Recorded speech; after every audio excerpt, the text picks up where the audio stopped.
What's up, y'all? We are back with episode 4 of season 10 of the Carefree Black Girl podcast, where we discuss everything carefree, black, and girl. Big G. It's your girl, Leslie. I'm your veteran turned entrepreneur, Miss Phoenix.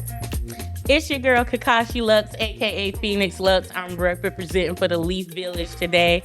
I'm your favorite Hokage, argue with your mama. And then I am going to pass it off to Miss Jasmine Taylor TV. What's poppin', y'all? This is your girl, Jasmine Taylor TV. Make sure you guys follow me. I am your favorite media personality. Let's get it.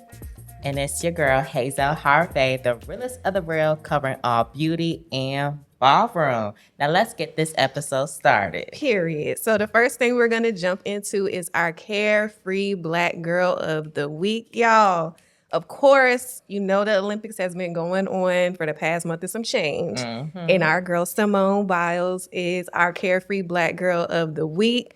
She is now one of the most decorated Olympic gymnasts, and she's doing her thing, okay? Many gold medals. I think she's at like 7 now for this season of the Olympics and 11 medals overall. Y'all, let's give it up for our girl Simone. Give my girl her 10. Black girl magic on deck for real. Give her her 10 for real. Performing beautifully out there. And period. Yes. She's so graceful. I love how she handles the media, how they ask her a bunch of questions, and she's very graceful and just championing for Black women out there. So shout out to Simone Biles. Mm-hmm. Shout out to you, girl.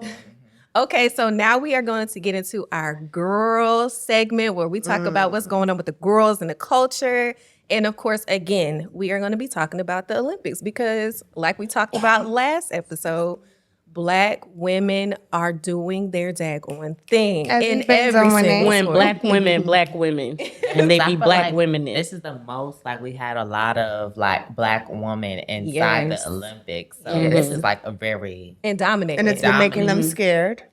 because No. listen, the We'll get into that. the controversy is controversy. Like, We'll get into that. It's No, definitely makes them seriously. scared. But it's just a lot of it is also a lot of, in what I would say, mistreatment, right? So we can talk about, let's not talk about mistreatment. Let's just talk about how some of our girls did pull out, right? Like they pulled out of some of their events. You know, how y'all feeling? well, let's start with Shelly because I don't know if you guys seen, but with the recent problem with Shelly was that they could not get inside to go for warm-ups. And it was causing this big conversation because it's like, in order for these women to go perform at their best, they have to be trained as the best. It's like, and then I think to go with what Sherry was saying, that is the one representing Jamaica, correct? Yeah. As to go what she was saying, Miss Jackson, was we go put our best into training for 365 days in a year. So why do we put all in that work, and then when it's actually time to be really really put in that effort during the warm-ups and stuff, why can't we do that? And so with Shelly, she couldn't get in for her warm-ups, and that allowed her to just like, I'm not gonna go in and not put my best foot forward if I couldn't get something beforehand. And she also had a previous injury too that she was kind of battling as well. So like now you're talking about, I can't warm up. I had to do some extra things. Like I think they implemented some rules prior to the warm up or like get into the Olympic Village and stuff that a few of the champions, the people who were slated to win, didn't know about. And so at that point, now I'm like, okay, so for this one rule, I don't have time to warm up.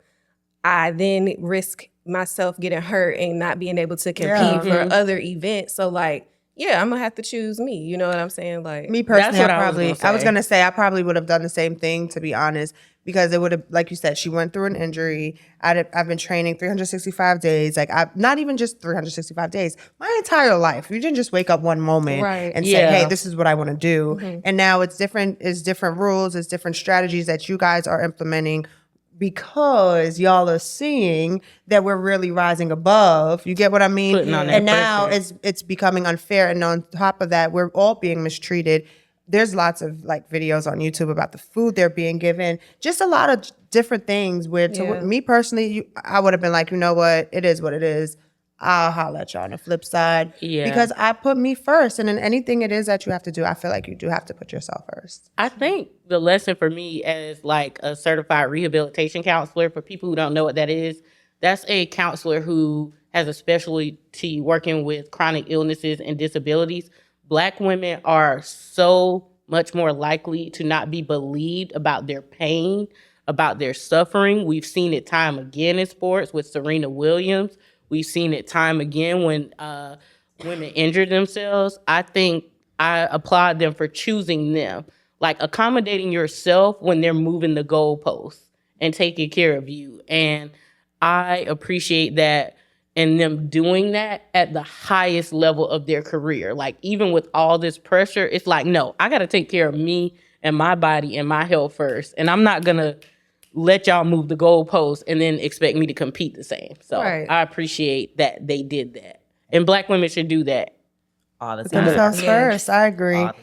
Now we have Brazil's Rebecca. I'm not too sure how to say her last name, but Rebecca A. Personally, she actually won the gold medal in women's floor exercise finals and this year's Olympics as well. Me personally, I like to watch the talent. I love the talent. Like I'm not as flexible. I'm not as talented in that sport, in that area. However, me watching it, it does give me a little like oomph to go ahead and like get up off my ass and do something. You know what I mean? And then it makes me want to say, I want to have a little girl. Maybe one day I'll take her in gymnastics, and then she'll be the next Black Olympian. You know what I mean? Exactly. Possible. It makes you think about like the possibility. And that's for what your I was kids. getting into. Like I love seeing like the different people of the minority community put on for the young little girls who may be watching, who may be in gymnastics right now, and saying, you know what, one day I want to do this. Because back then you only seen like the fairer skinned woman Yep. in gymnastics. And I agree with that too, because it's also women like Sha'Carri. Get her name right. Yeah.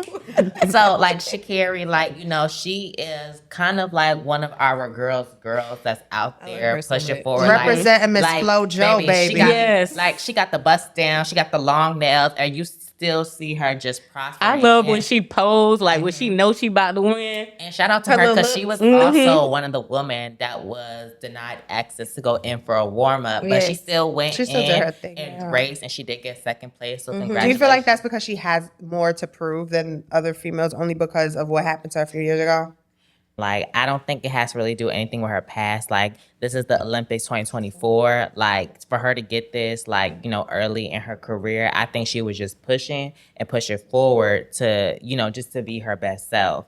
And shout out to also Sha'Carri, Twanisha, Melissa Jefferson, who is also from South Carolina, the Carolinas. Yes, ma'am. And shout out to also Gabby Thomas for winning the gold medal for 4x100. Yes. Shout out to the ladies. And as you also were going back to saying was, Sha'Carri is also one of those women who inspires little girls, because I don't know if y'all also have like been hearing about this like lately, what this new generation is like. We don't have a lot of Black women like examples like in a positive way. Like everybody looks at more of the, you know, Influencer influencers, sexy reds, or like saying how like people are putting toxic, you know, things in the young kids' mind. Yeah. But we forget about our, you know, our athletes and stuff like that who acts just like the same way but does things different. So that's why I just like love Sha'Carri and her brand. That is true. Yeah, I love Sha'Carri down. And I think it's just her personality, because when people doubted her when she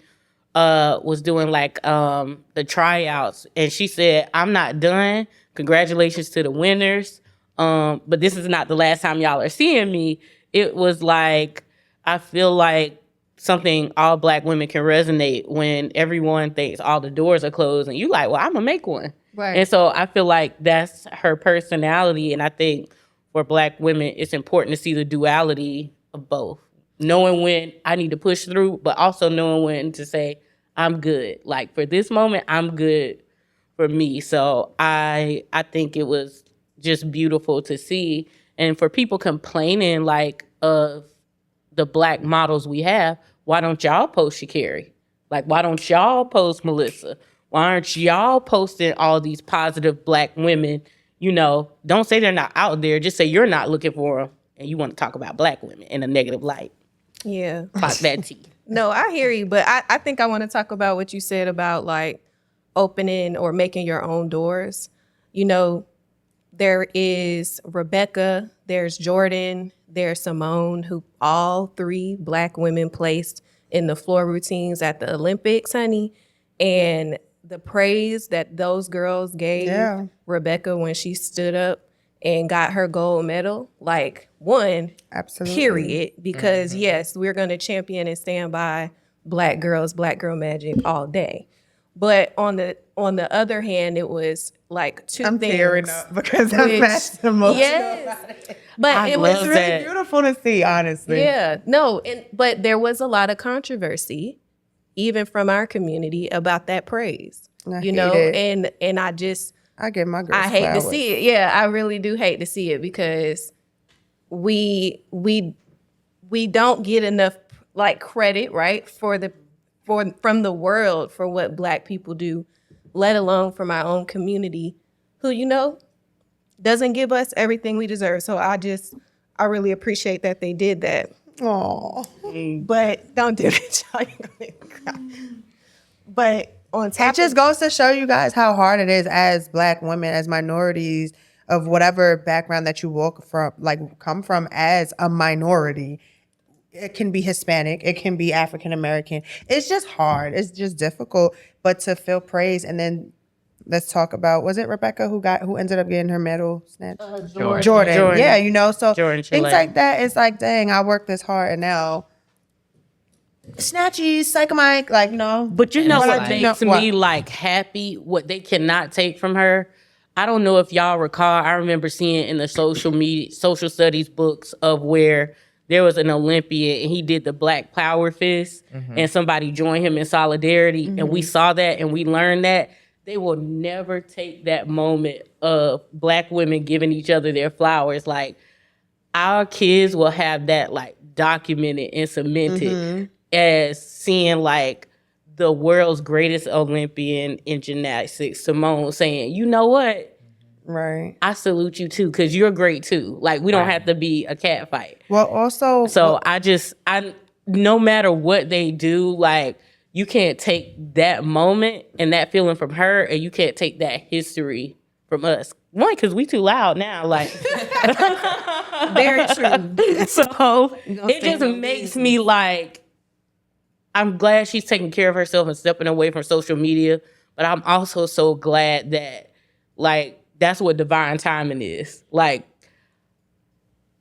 they gave you your flowers. They didn't only just stand there beside you and like smile, hold their bouquet like me. It's like, no, Right. it's we here together. We did this, and they can't take that moment from her, and they can't take like the feelings that we feel now from us. Right. absolutely not. But like with this Jordan situation, like what is the exact moment are they trying to take away from her? So- like, because I've heard about it, Yeah. but like what's the deep details about it? So there was a skill that the judges didn't necessarily factor into her overall score originally.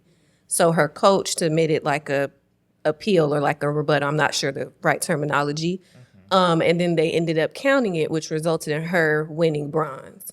But then someone, I don't know who, but someone challenged that because apparently there's like a time limit to when a coach can, or when anybody can like appeal it. 60 seconds. She was like 4 seconds. They were 4 seconds late on doing that. wow. And that's why I feel like it's all just, it's BS because Absolutely. it's like, y'all There's too should have many of us counted it in the in the room. first place, right? So you should have counted it in the first place. Somebody appeals it. You're like, oh yeah, I agree with you. And then because you didn't make the time limit, now it's like, oh yeah, you're gonna have to give that medal back. It's just like the technicalities, bro. Like it's Yeah. stupid. Y'all, but it's in the research that Black women and Black people in general are more heavily surveilled and supervised in their jobs than anyone else. And this is their job. I'm sure. And so that same thing still applies. And that's why, like, the reason I even got into a doctorate, we don't know the research because we're often not included in it, but we don't know how that affects our everyday. Like, these from the person who works at McDonald's to an Olympian, and you're a Black woman, they're watching you down to the T. So much so that they may not notice anybody else making any mistakes. And so I think it's really important in this moment. Like, people are like, well, it's the rules. No, it's not the rules. Because when it's somebody else, y'all can move the goalposts. Right. Y'all, so Yeah. I think, like, this has been, like, a great thing for everybody to witness, whether you're in sports or not, because you just get to see almost all of the things we deal with as Black women at play at the highest level. And it shows you, like, it does not matter. Nope. Black women struggle from, like, the top to the bottom. Right.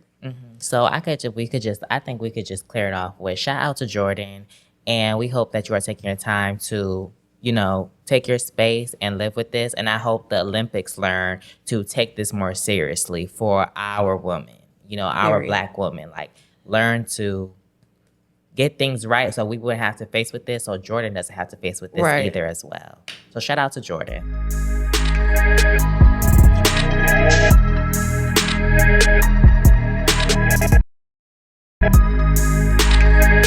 So have you guys seen the Barbie movie, the Black Barbie documentary on Netflix? Yes, girl. So I haven't watched it, but I'm definitely, what's crazy? I use our pod sister time to get informed. I'm a host, but I'm also a consumer. Yeah. So when y'all put me on, I go home and be like, let me check this out. My sister said, go do this. So that's how I'm doing. Yeah. It brought like a lot of emotions. It was so many different emotions. Weighted but meaningful watch. That wasn't like traumatic, but also it triggered. Like, the content triggering is the word. So what's the synopsis of it before we get into how it was triggering and things, so our audience can know, what was the synopsis of it? Well, it does talk about colorism, texturism, racism overall, featureism.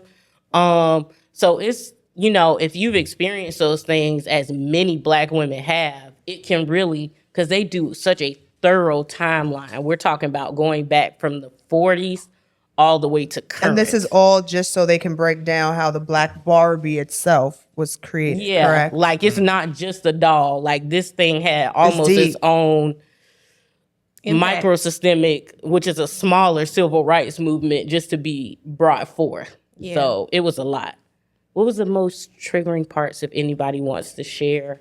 Or when you think of, the word trigger in that documentary, what comes up? Child, I'm trying not to cry, honey.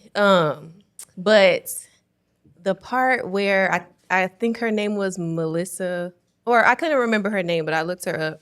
But where she was talking about how, she felt like she wasn't beautiful. She was trying to make her dolls replicate her because they didn't have dolls that looked like her. So she would put grease in their hair and, just these subconscious feelings that you have when you don't see, or when you do see a bunch of toys in the toy store and none of them look like you.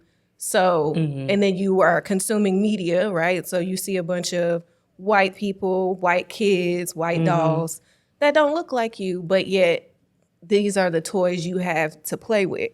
And then, so that part, and she started crying. I was like, dang, I really didn't realize that was kind of my own sentiment subconsciously, because when I would go into toy stores, that's exactly what I would see. And at that time, when I was younger, I was living in Germany with my mom. Yeah, my mom was deployed to Germany and everything. So there was this toy store that was where we would go after we'd leave the grocery store or whatever. And all the Barbies were white. And I also remember when I was younger, having the white doll, and my mama brought me a black doll, and I told her that I didn't want the black doll. I wanted the white doll. And I didn't know at the time what that was really, what I was really saying. Right. And what that really meant. But I can attest that, to just being young, and also what I was seeing and what people were telling me and all that great stuff. But it truly it affected me all throughout my childhood and even into adulthood that, you still work through. So, yeah. I definitely feel as though it still affects some of us throughout our adulthood, too, because even in the workplace, that's something we talk about frequently. In the workplace, a fairer skinned person might get an opportunity before a darker skinned person, you know, and that's something simple back in the documentary when they did the doll test. Yeah. You know, they had a bunch of children line up with the dolls to see which doll they'll go for first. And most of them went for the white or fairer skinned dolls, you know? And that's usually how it is. Imagine being one of the best in your avenue or line of work. And it's like a sports team, right? And you know you're good, but because you're not of societal liking, you're picked last for something. Yeah. That sucks. Yeah. And we go through it as adults as well. It's called the halo effect, and a lot of fairer skin, specifically white people and lighter people, white passing, that is when people presume that they are better or sweeter or good because they are lighter. And this really like hit home because everybody, for those who don't know, I'm in a doc program. I'm studying Black joy for adults at Creativity and Play. They thought I was crazy. And they were like, Black people don't do this. Do Black adults do that? Do they play? And I was like, yes. And when I was watching it, it really made me realize like the lack of intentionality that just people have with Black people in general. TikTok, the government, everyone, because what got me was kind of like your story. You probably didn't see Black dolls because the stores could choose if they wanted to stop a Black doll. And they talked about that. In the dog. And people will be like, oh, it's not that deep. It's just a doll. Just get one. But if it's not that deep. Representation is real. Yeah, why would adults choose not to put a particular toy on the shelf if all they want is money? And it's like, it is that deep. And it's like, it's a reason why I'm like in cosplay now, because I don't think what this documentary showed me is we don't spend enough time showing Black children happy adults. We show them hardworking, persevering, honest, but happy, but playful, but joyful. And then it's like when, you know, they go through those teenage stages, all of them do, but our Black kids are different.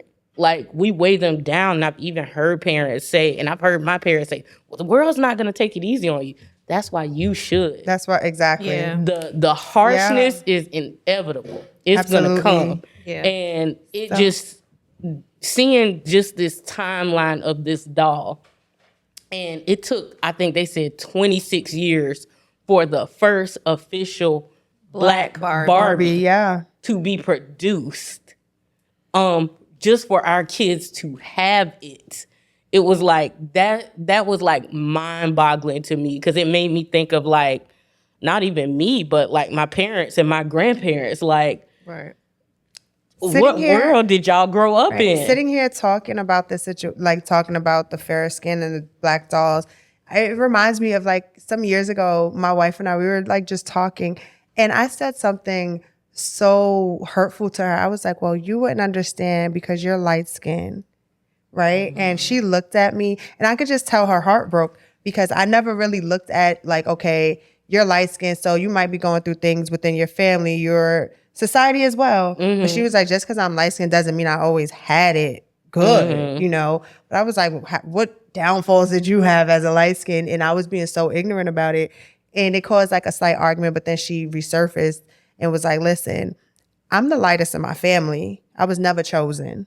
Mm-hmm. And that right there just hurt me alone. And now us talking about it, it's like dark-skinned dolls were never chosen until how many years it took?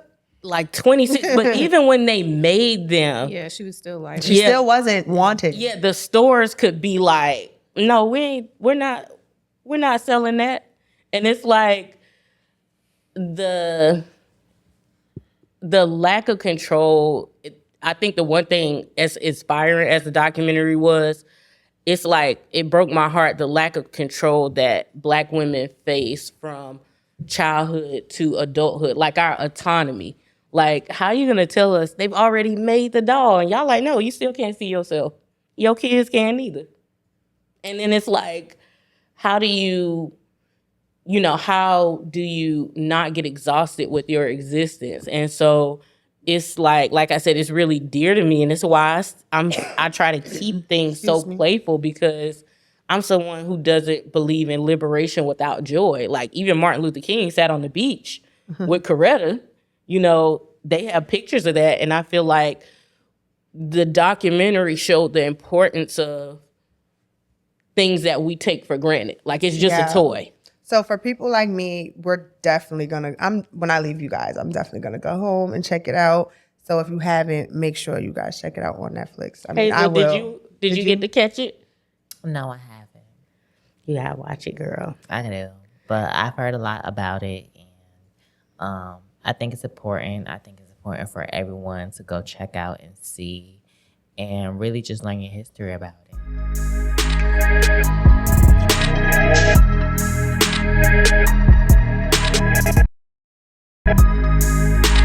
It is now time for our next segment, bops or not. So the first topic I want to bring up is basically do it yourselves. Like, basically doing your own hair, doing your own makeup, doing your own nails, anything self-care, or it can even be setting up your own furniture, anything like that. I'm so here for it. DIY bops or not. 1, 2, 3. Not. It's a bop. Bops, especially in this economy. Yeah, like, I don't know. I've always been a do-it-yourself kind of person. I guess even from like going back in the days, like I always used to, I had these specific scissors. They were like zigzag. I used to cut my own jeans, shirts, all types of things. And I just always loved doing things myself. My nails, these would have cost like $90-something. These cost me $8 in the beauty supply store. Like, I'm a do-it-myself kind of girl. Like, we gonna get to it. During the pandemic, my son will tell you I was cutting his hair. I wasn't half bad. I know that's right. Learn a new skill on that thing.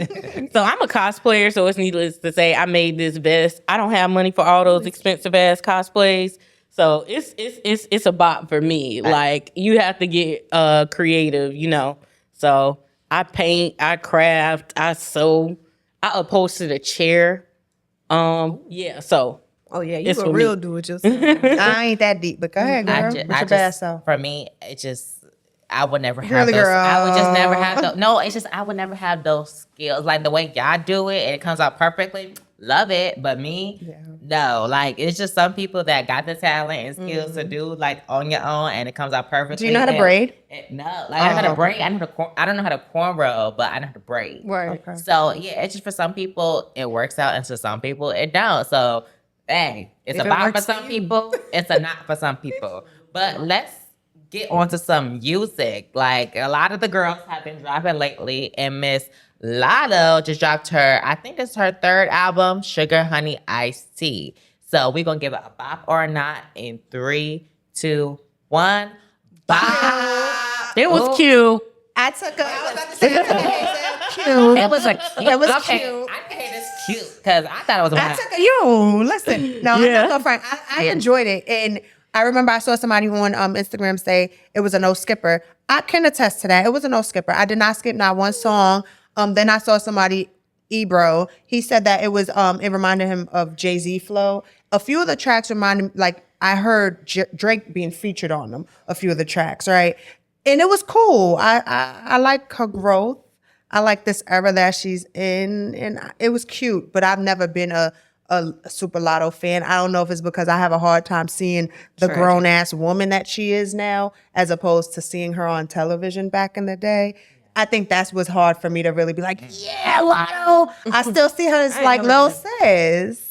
You miss hip hop. So how'd you feel? I stand for Latto. I like her. I just like, you know me, I like to like the person and then like get into the music.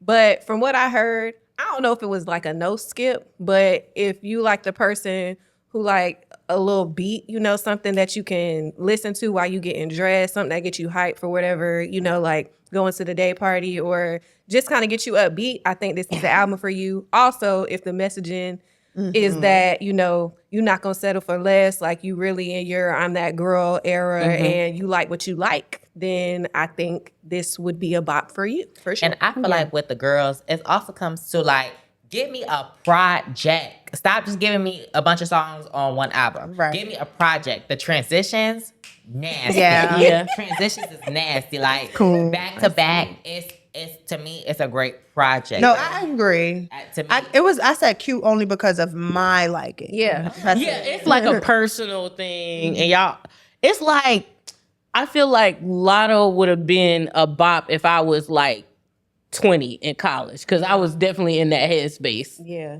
But like now, I it's feel like I had to take myself out of it. Because if it was like, if I was personalizing it right, I probably would have said like, it's cute, it's not. But I was like, if I was, younger or whatever, and I was in that like single girl type. It was like, it if would I was like definitely- in that, but like, she is talented. Like, No, sonically, it's good. But I think it's just a has preference been. She has some thing. bars. It Yeah. has been for sure. well, to now skip on back to the past. We got into the current. Let's go back to the past. Not even just musically. We can talk about fashion. Aesthetic. We can talk about aesthetic. We can talk about culture.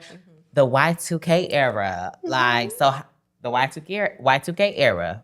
Bop or not? 3, 2, 1. Bop. Super I bop. mean, like, Bop. come on. Super bop. Like, I love, listen, I was born 1992, so yeah, I'm here for the Y2K Okay, era. that was your era. It was definitely my era. What? Yeah. Oh my goodness! Like, I'm here for it. I love seeing like the Generation Z on TikTok, like dancing as if they were in like the Y2K videos. Right. It's so cute because it's a vibe, and I'm starting to see more girls do less makeup. They're doing things more simplistic in the sense of like just doing a middle part or just doing a doobie and letting it down. And I just love it. Like, I love, even, let's talk about even with the celebrities, they're wanting to reverse their BBLs. Yep. That's part of the Y2K era too. The natural thing was in, the aesthetic was in. Me personally, every single time I put on some clothes, my son's like, "Mommy, you always look like an old school girl." But I love it because that's just the era I came from. Like the red lipstick, I used to have a lipstick line that was red. I'm into the red lipstick, the long nails. So yeah, I'm here for the Y2K era. I am a 90s baby born in 1990, so it's definitely a bop because it was historical. Like a lot of the things they're referencing, we got to live through and you be in the moment so you can compare it and you can see like how they're doing it versus how it actually happened. And I realize I'm old now because we're getting songs from the Y2K era being remixed. Like, It's been there, done that though. it's cute though. It's cute. It give me a little gray hair, but it's Our cute. generations did it with our parents' generation, That's so it's true, all right. but It's always a cover. Yeah, but see, I would be like, oh, y'all are old, y'all listening to old stuff. But see, now it's me. I'm listening to old stuff. And I like new stuff too, but it's like, it's cute. Like, I know somebody remixed Hot in Here, and I was like, we are at the era where songs I grew up with are being like remixed, and there are kids who never heard the original. Yeah. I was like, But that was us. yeah. I was Yep, like, that's oh, right. whoa. There's a lot of old school, like the remix of something so hip hoppy, and you wouldn't even think wouldn't those know. two. Yeah. That is true. No, it's cooking. I also, I'm here for it. Yeah, I think it's about because we had a lot of great like black shows and things during that time too. Style, music, different eras, and I like to see people starting to fall away from being trendy and looking and doing the same, and going back to that era of like Aaliyah's and the Beyonce. Everybody had different aesthetics, and they all coexisted. So I think it's about. So for our audience, you guys let us know yourselves. Is the DIY a bop? Is the Latto Sugar Honey Iced Tea a bop? Is the Y2K Era a bop? You let us know in the comments, and also go on our Instagram and our Twitter and let us know, okay?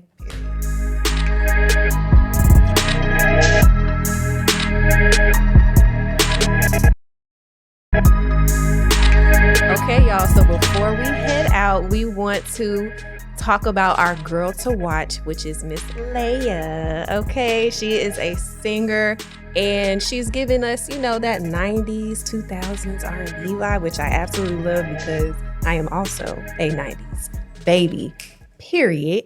She has a new single out that's called Ain't Sad About It, so be sure to check her out. Y'all do y'all research, show Miss Leia some love, okay? Now is our Black business to watch, which is Socialite Charlotte magazine. They are a cultural magazine that's highlighting all things trends, all things lifestyle, and all things culture. Okay, so be sure to get into them and check them out. And of course, support. We need to give all the support to our Black businesses. All right, y'all. So that concludes episode 4 of the Carefree Black Girl podcast. I am a girl, Leslie Latrice, your favorite veteran turned entrepreneur. You can find me now on my new website. Yes, okay. www.leslielatrice.com. And of course, on YouTube every Sunday at 3 p.m. Miss Hazell. I'm your girl, Hazell Harve, on all platforms, HAZELLHARVE. Period. And I'm the realest of the real, and I will see you guys next time. Me, I am your girl, Jasmine Taylor TV. You can follow me on all social media platforms, Jasmine Taylor TV, or like Lil Mama said, Google me, baby. Period. Hey, and it's your girl, Phoenix Luxe, your favorite fantasy baddie and therapy. You can catch me on all platforms at Phoenix Luxe, spreading magic near you. Hey, we'll see y'all on the next episode. Bye. Oh, myself.